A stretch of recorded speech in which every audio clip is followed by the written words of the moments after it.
compréhension orale d'Elf Pratique. Vous allez entendre 3 documents sonores, correspondant à des situations différentes. Pour le premier et le deuxièmement document, vous aurez 30 secondes pour lire les questions. Une première écoute, puis 30 secondes de pause pour commencer à répondre aux questions. Une deuxième écoute, puis 1 minute de pause pour compléter vos réponses. Répondez aux questions, en couchant la bonne réponse, ou en écrivant l'information demandée. Lire les questions.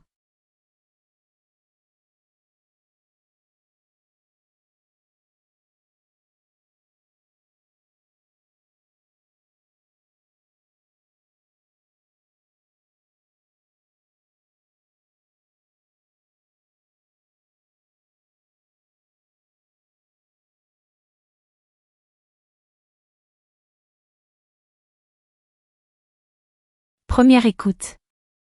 Alors Charlotte, c'était bien ces vacances? Nul, vraiment nul. À l'aéroport, personne ne m'attendait, j'ai dû marcher pendant presque 1 heure. J'arrive finalement à l'hôtel, et, quelle surprise! Je n'avais pas de chambre.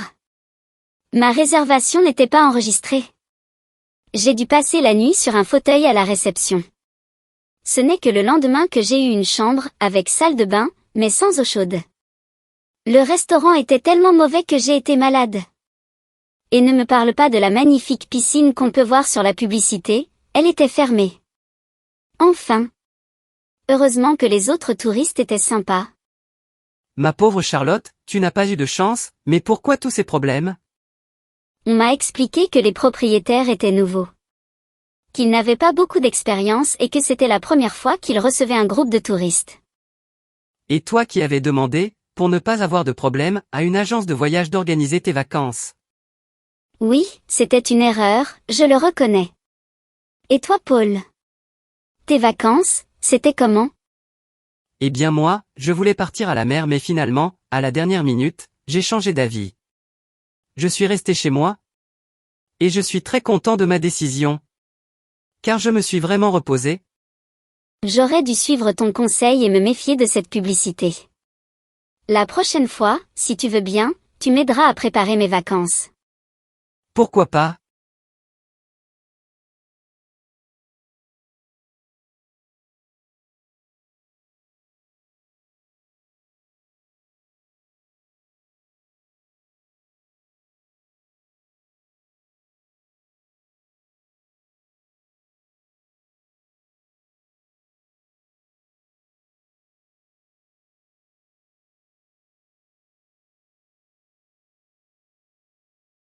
Deuxième écoute.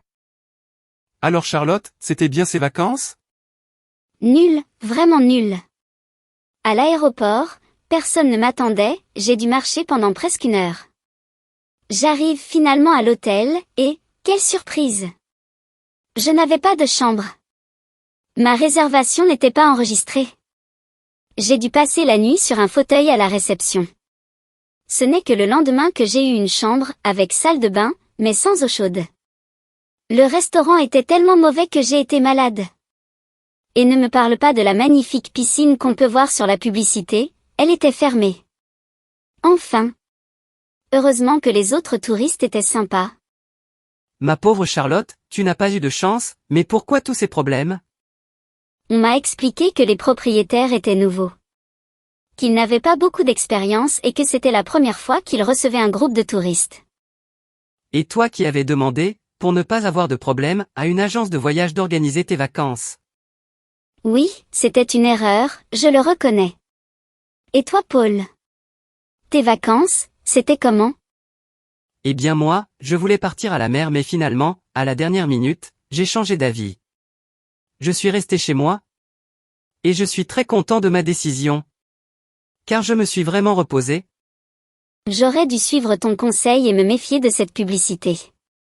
La prochaine fois, si tu veux bien, tu m'aideras à préparer mes vacances. Pourquoi pas?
Lire les questions.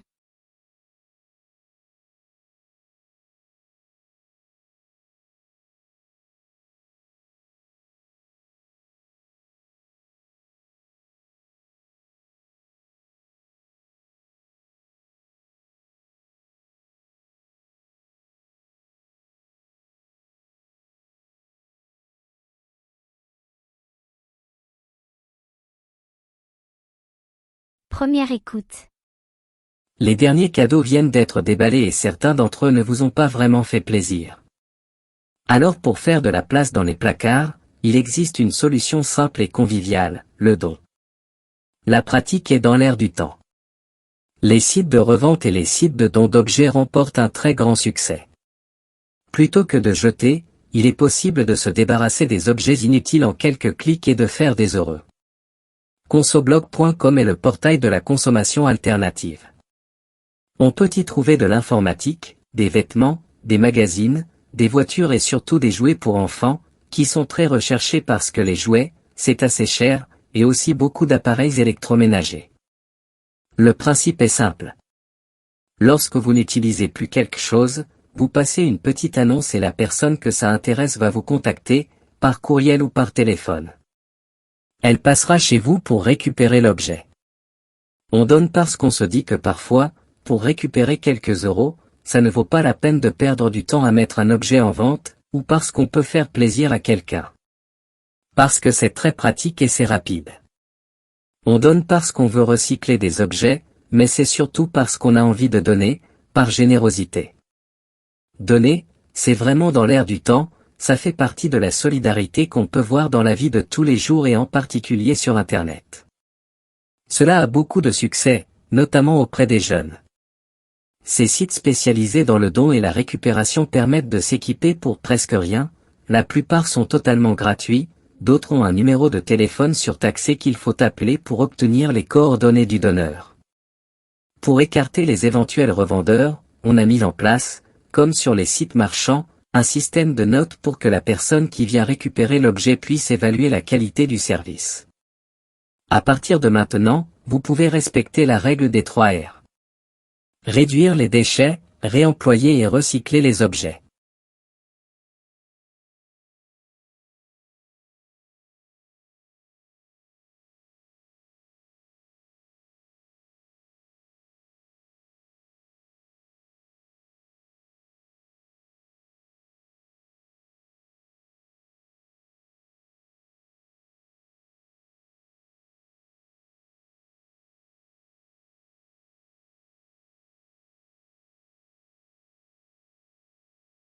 Deuxième écoute.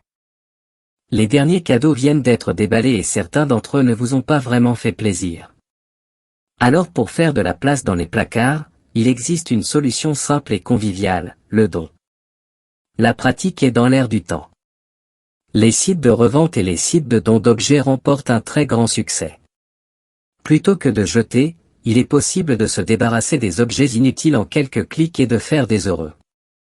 Consoblog.com est le portail de la consommation alternative. On peut y trouver de l'informatique, des vêtements, des magazines, des voitures et surtout des jouets pour enfants, qui sont très recherchés parce que les jouets, c'est assez cher, et aussi beaucoup d'appareils électroménagers. Le principe est simple.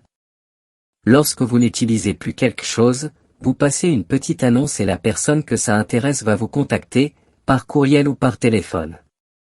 Elle passera chez vous pour récupérer l'objet. On donne parce qu'on se dit que parfois, pour récupérer quelques euros, ça ne vaut pas la peine de perdre du temps à mettre un objet en vente, ou parce qu'on peut faire plaisir à quelqu'un. Parce que c'est très pratique et c'est rapide. On donne parce qu'on veut recycler des objets, mais c'est surtout parce qu'on a envie de donner, par générosité. Donner, c'est vraiment dans l'air du temps, ça fait partie de la solidarité qu'on peut voir dans la vie de tous les jours et en particulier sur Internet. Cela a beaucoup de succès, notamment auprès des jeunes. Ces sites spécialisés dans le don et la récupération permettent de s'équiper pour presque rien, la plupart sont totalement gratuits, d'autres ont un numéro de téléphone surtaxé qu'il faut appeler pour obtenir les coordonnées du donneur. Pour écarter les éventuels revendeurs, on a mis en place, comme sur les sites marchands, Un système de notes pour que la personne qui vient récupérer l'objet puisse évaluer la qualité du service. À partir de maintenant, vous pouvez respecter la règle des 3 R. Réduire les déchets, réemployer et recycler les objets.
Vous allez entendre un document sonore. Vous aurez tout d'abord 1 minute pour lire les questions, puis vous entendrez 2 fois l'enregistrement avec une pause de 3 minutes entre les 2 écoutes. Après la 2e écoute, vous aurez encore 2 minutes pour compléter vos réponses. Répondez aux questions, en cochant la bonne réponse, ou en écrivant l'information demandée. Lire les questions.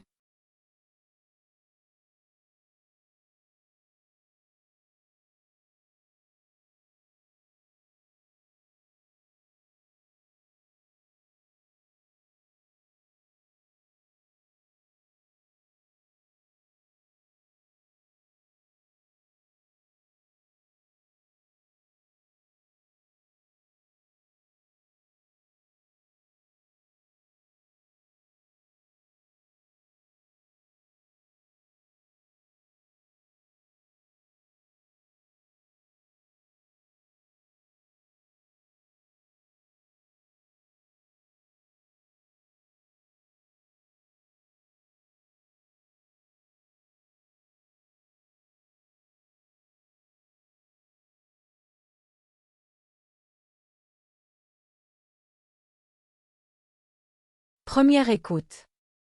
Le gratuit a de beaux jours devant lui et il y aurait même en France de plus en plus de produits et de services gratuits, ou presque. Bonjour. Thierry Sagnier. Bonjour. Vous êtes président d'une association de consommateurs.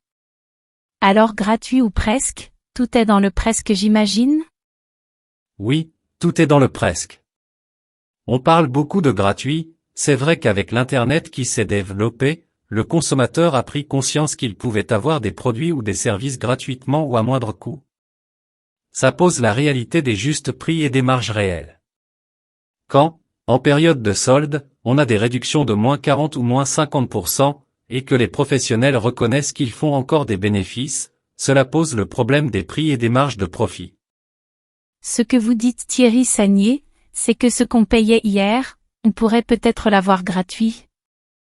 Non, je ne pense pas que ce soit possible, on ne peut pas demander aux professionnels de vendre à perte toute la journée car sinon, ils ne resteront pas professionnels très longtemps. Cela pose la question de la mesure. Souvent, les vendeurs demandent des prix trop élevés pour être sûrs de gagner de l'argent. Ils doivent accepter de vendre moins cher. Alors, quels sont concrètement les secteurs qui vont vers plus de gratuité? On connaît tous les journaux du matin ou du soir gratuits.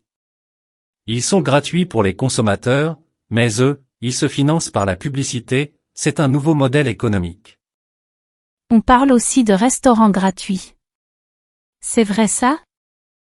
Oui, il y a des expériences, mais il faut voir ce qu'il y a derrière. Il y a des coûts et il y a la volonté de changer, de faire différemment. Tout n'est pas mauvais, mais tout n'est pas bon, il faut faire attention. Par exemple, on peut vous dire, ça va être gratuit pour les enfants. C'est une politique commerciale qui va être mise en place par le restaurateur. Plus de parents. Alors plus de consommateurs. Donc, si c'est gratuit pour l'enfant, il va demander plus cher pour les parents? Non, Pas forcément, ce que fait le restaurateur, c'est appliquer une nouvelle politique commerciale. Mais, là où il faut faire attention, c'est dans les supermarchés, quand on vous dit « venez car vous aurez des cadeaux ». Cela peut être un produit d'appel, quand le consommateur ira acheter un produit très peu cher. Après il aura envie de revenir et on pourra lui vendre n'importe quoi à n'importe quel prix. Il sera attrapé. Il viendra plus souvent. Le consommateur doit toujours faire très attention. C'est une technique de vente adaptée à l'époque? Oui, vendre de meilleurs produits et moins chers et surtout proposer des services gratuits, permet de toucher les consommateurs d'aujourd'hui. Merci beaucoup Thierry Sagnier.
Deuxième écoute.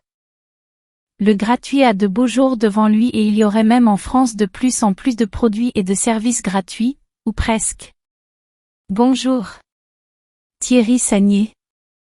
Bonjour. Vous êtes président d'une association de consommateurs. Alors gratuit ou presque, tout est dans le presque j'imagine? Oui, tout est dans le presque.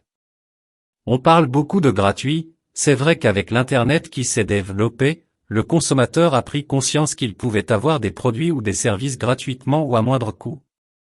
Ça pose la réalité des justes prix et des marges réelles. Quand, en période de solde, on a des réductions de moins 40 ou moins 50%, et que les professionnels reconnaissent qu'ils font encore des bénéfices, cela pose le problème des prix et des marges de profit. Ce que vous dites Thierry Sagnier, c'est que ce qu'on payait hier, on pourrait peut-être l'avoir gratuit.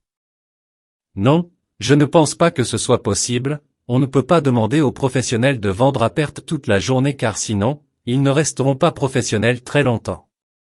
Cela pose la question de la mesure. Souvent, les vendeurs demandent des prix trop élevés pour être sûrs de gagner de l'argent. Ils doivent accepter de vendre moins cher. Alors, quels sont concrètement les secteurs qui vont vers plus de gratuité? On connaît tous les journaux du matin ou du soir gratuits. Ils sont gratuits pour les consommateurs, mais eux, ils se financent par la publicité, c'est un nouveau modèle économique. On parle aussi de restaurants gratuits. C'est vrai ça? Oui, il y a des expériences, mais il faut voir ce qu'il y a derrière. Il y a des coûts et il y a la volonté de changer, de faire différemment. Tout n'est pas mauvais, mais tout n'est pas bon, il faut faire attention. Par exemple, on peut vous dire, ça va être gratuit pour les enfants. C'est une politique commerciale qui va être mise en place par le restaurateur. Plus de parents. Alors plus de consommateurs. Donc, si c'est gratuit pour l'enfant, il va demander plus cher pour les parents? Non, pas forcément, ce que fait le restaurateur, c'est appliquer une nouvelle politique commerciale. Mais, là où il faut faire attention, c'est dans les supermarchés, quand on vous dit, venez car vous aurez des cadeaux. Cela peut être un produit d'appel, quand le consommateur ira acheter un produit très peu cher. Après il aura envie de revenir et on pourra lui vendre n'importe quoi à n'importe quel prix. Il sera attrapé. Il viendra plus souvent. Le consommateur doit toujours faire très attention. C'est une technique de vente adaptée à l'époque? Oui, vendre de meilleurs produits et moins chers et surtout proposer des services gratuits, permet de toucher les consommateurs d'aujourd'hui. Merci beaucoup Thierry Sagnier.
Réponse.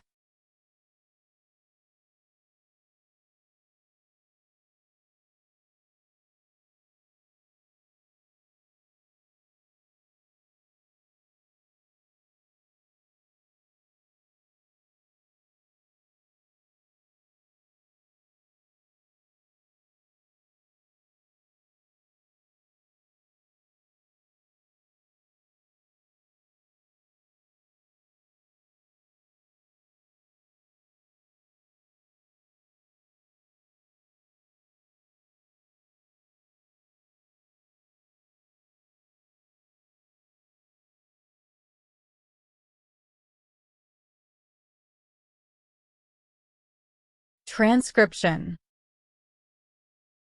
Alors Charlotte, c'était bien ces vacances? Nul, vraiment nul.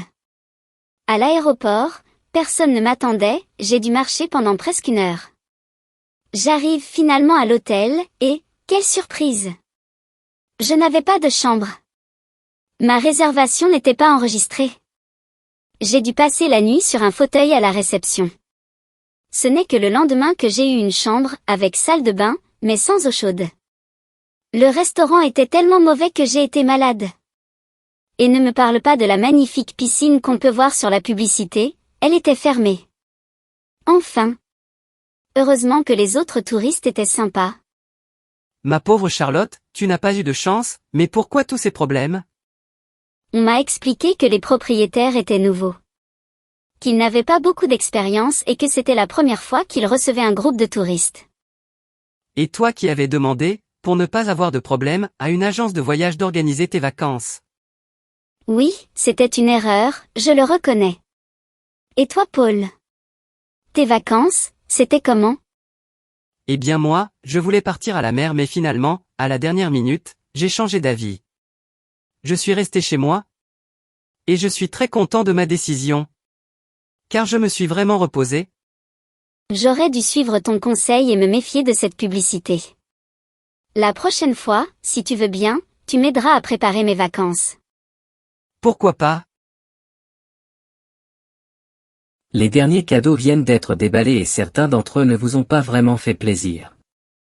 Alors pour faire de la place dans les placards, il existe une solution simple et conviviale, le don.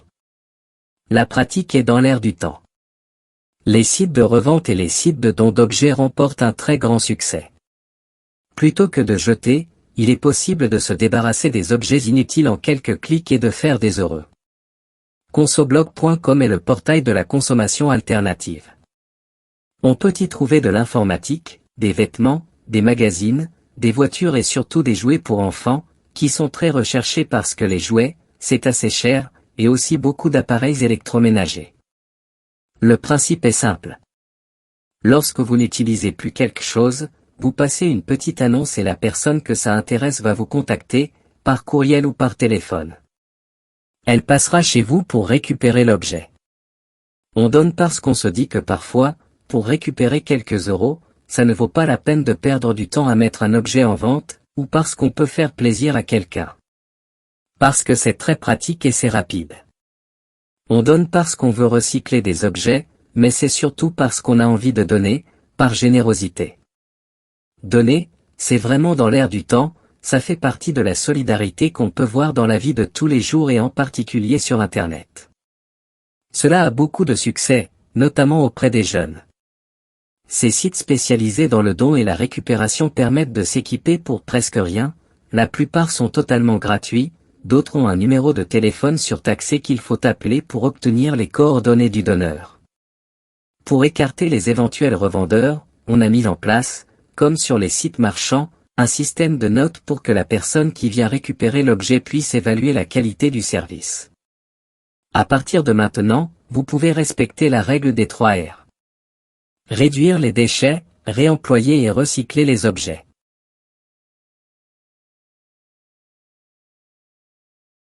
Le gratuit a de beaux jours devant lui et il y aurait même en France de plus en plus de produits et de services gratuits, ou presque. Bonjour. Thierry Sagnier. Bonjour. Vous êtes président d'une association de consommateurs. Alors gratuit ou presque, tout est dans le presque j'imagine? Oui, tout est dans le presque. On parle beaucoup de gratuit, c'est vrai qu'avec l'Internet qui s'est développé, le consommateur a pris conscience qu'il pouvait avoir des produits ou des services gratuitement ou à moindre coût. Ça pose la réalité des justes prix et des marges réelles. Quand, en période de solde, on a des réductions de moins 40 ou moins 50%, et que les professionnels reconnaissent qu'ils font encore des bénéfices, cela pose le problème des prix et des marges de profit. Ce que vous dites Thierry Sagnier, c'est que ce qu'on payait hier, on pourrait peut-être l'avoir gratuit. Non, je ne pense pas que ce soit possible, on ne peut pas demander aux professionnels de vendre à perte toute la journée car sinon, ils ne resteront pas professionnels très longtemps. Cela pose la question de la mesure. Souvent, les vendeurs demandent des prix trop élevés pour être sûrs de gagner de l'argent. Ils doivent accepter de vendre moins cher. Alors, quels sont concrètement les secteurs qui vont vers plus de gratuité?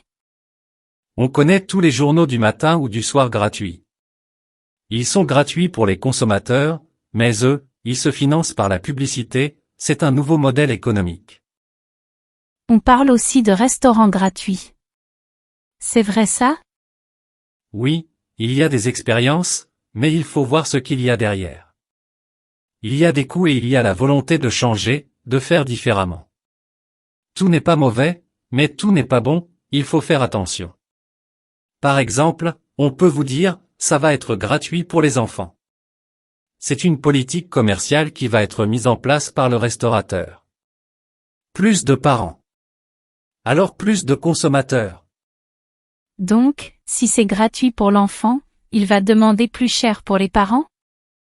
Non, pas forcément, ce que fait le restaurateur, c'est appliquer une nouvelle politique commerciale.